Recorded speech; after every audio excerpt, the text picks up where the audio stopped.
Hi, I hope you're doing well. So today I wanted to share with you a bit more about why just healing your trauma is not going to help you resolve your emotional eating. So if you're new here, welcome. My name is Michelle. I'm a certified holistic nutritionist specializing in emotional eating.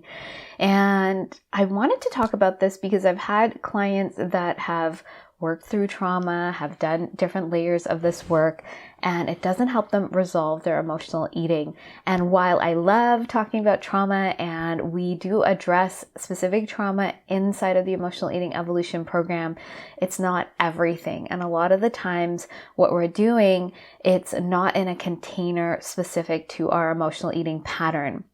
It's missing a few of the layers.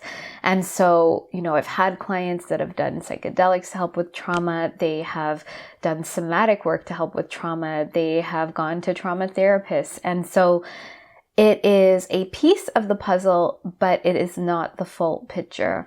And for me and for clients, what they're aiming for is to have that resolution, to feel at ease around food, to feel at ease in their body, to feel that peace. It's not like they're chasing this thing constantly. And so it can be really frustrating, and I totally get it. And part of the reason when we do just trauma work, it doesn't work is because it's not specific to the emotional eating pattern. It's not looking at all layers. It's not creating a new structure to move forward in. A lot of the times the practitioners that are helping, they are not trained in nutrition. They're not trained in the body. They've not experienced this pattern themselves. And so I think, it's great to be an expert in a field, but having a lived experience and going through that pattern yourself helps you to get into the nitty-gritty of what your client is experiencing. And because I've gone through this journey myself, and I had to turn over every rock and stone to figure it out, I have a really in-depth understanding of what's going on. And that's why this pattern is so multi-layered. And when I look back at all of the things I tried, they were very disconnected and very disjointed. And the practitioners that I was going to see, they didn't understand what I was going through. They had some awareness, yes, but they couldn't put a name to what was going on. They didn't understand the process, and they had a limited experience with it, which left me feeling really frustrated when I look back. So, I went to talk therapy, which is just looking at issues on the surface. It's in the conscious mind. It's not going into the body where we hold these subconscious patterns, going to a nutritionist that's not versed in emotional eating and telling you to restrict and control and telling you to willpower doesn't help. Or going to see, a personal trainer that you're working on your body because now it's like you're trying to get into a more healthy body, or going to a chiropractor to help work on your nervous system. All of this is very disconnected and disjointed. And when you don't have an idea of what's really going on with this pattern, when you can't sink into the root, into the core, you can feel really lost and out of control. And so I felt like that for many years, and I had to really dig in and drop in to figure this out. And, that's why I can say just looking at your trauma is not going to be the only thing that helps you in this pattern. We need to look at this really holistically and in a really multi-layered way. And so that means that we're getting specific about our emotional eating, and we're learning a structure that's going to hold us, and we're really understanding this pattern from the root.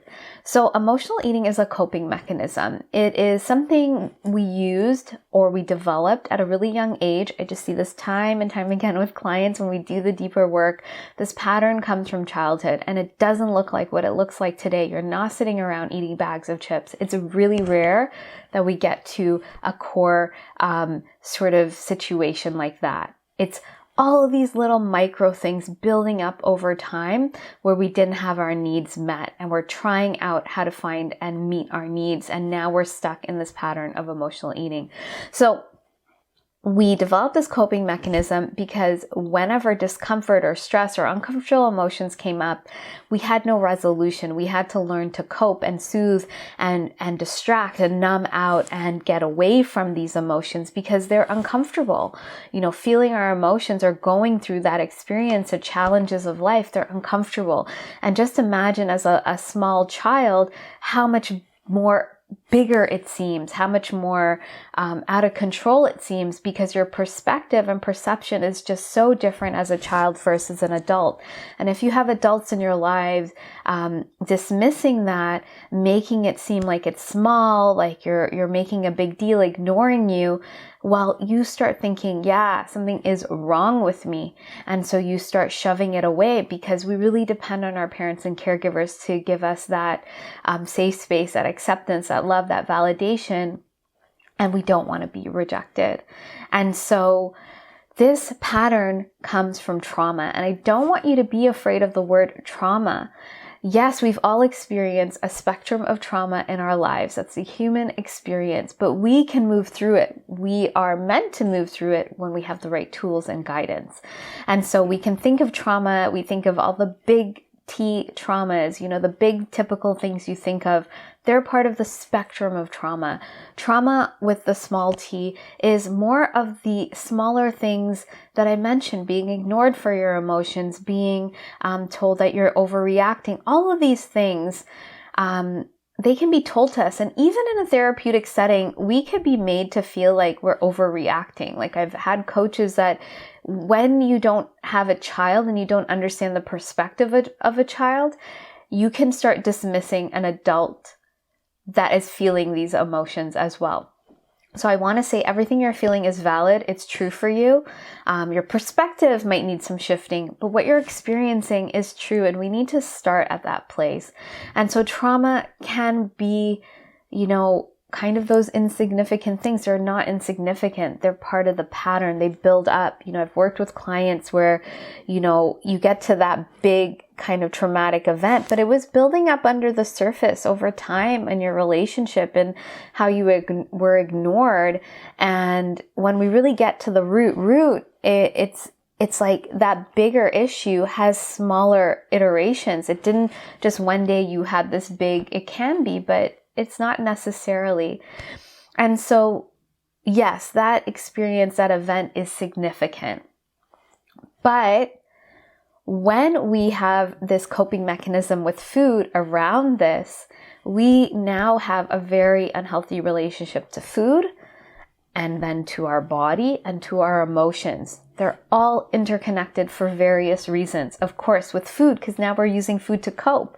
Food no longer is just food and nourishing us. It doesn't have that healthy place in our life. It becomes this thing we're really attached to. We create this association. It's now in this very unhealthy pattern. With our body, that becomes another layer, because when we have trauma, we're disconnected from our body. Also, when we're emotionally eating, we're going towards processed foods. We're out of control with food, with our body, and that layers on more shame, especially in our society and the messaging that we're getting around our body. And then our emotions. And so our emotions, we don't know how to move through, process, integrate that. We weren't modeled that. So we have a very unhealthy relationship to our emotions, because we have this emotional eating pattern. We avoid our emotions, we cope, we numb out, we distract. So in each of these areas, we are not having a healthy relationship with them. And I don't want to even say normal, because for the most part, most of our society is really dysfunctional. So what is a normal is not healthy. And so we don't have this healthy relationship with these areas. And so it's not just about our emotions. It's how we're looking at, because now we have food as part of this pattern, it connects in with our body. We have to learn a new way that is healthy of being with these, because we weren't modeled that. We wouldn't have had that container. And so when our emotional eating comes up, we don't have a marker of what is hunger, what is true hunger versus emotional hunger, what feels nourishing in our body versus we're craving, and then we get mixed up with things like intuitive eating that don't go into this deeper layer of trauma, making us feel like we should just know. when you have this pattern, you're not going to just know. It's layer by layer. We need to move through this. And then with your emotions, we think emotions are out there in outer space. No, they're vital information giving us insight into what is true for us, authentic for us, or where our limiting beliefs lie.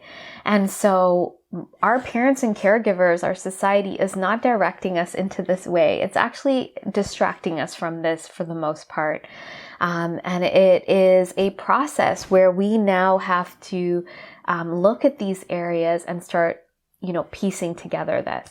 And so trauma is a part of that, but we need to start creating that healthier structure for ourselves.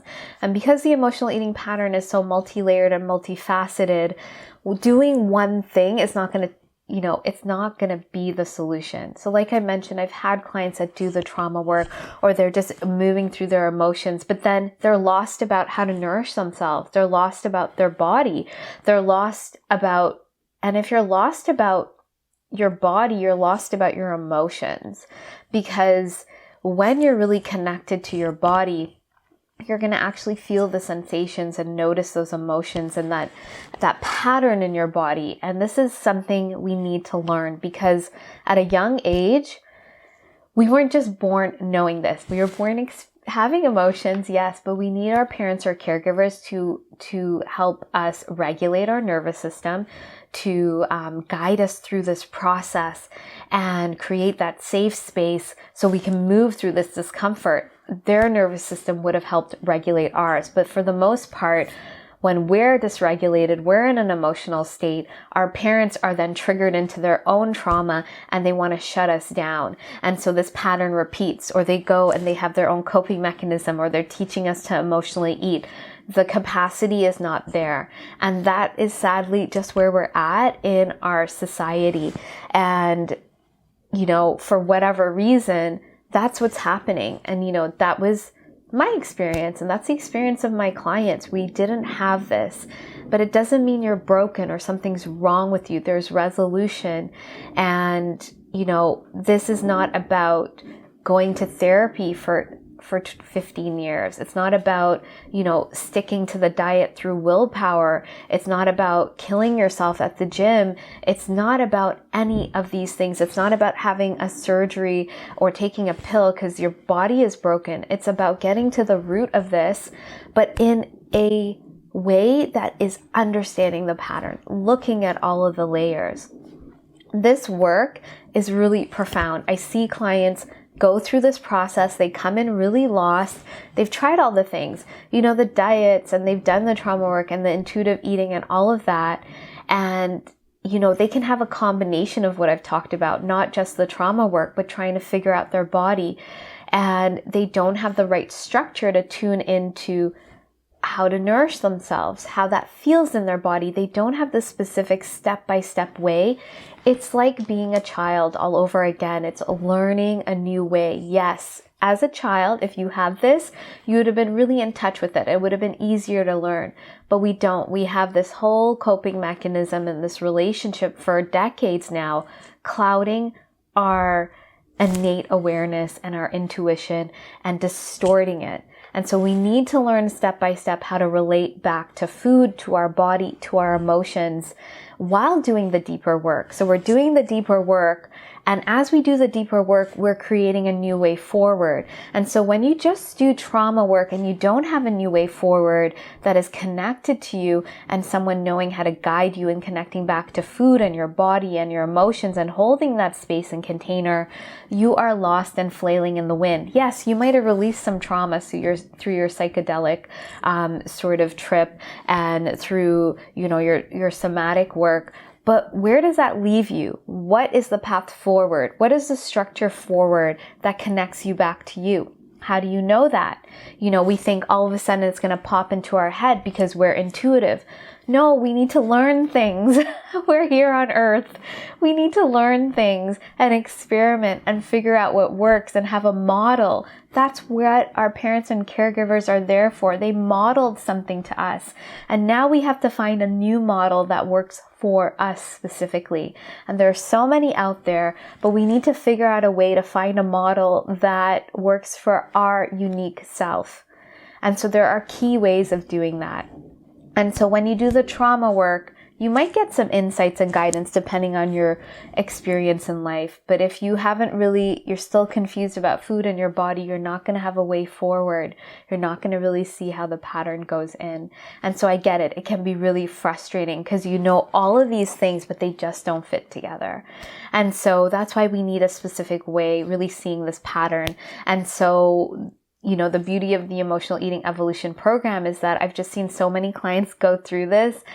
I've gone through this process myself, and the pattern is very clear, and I just see what's missing in so many other modalities.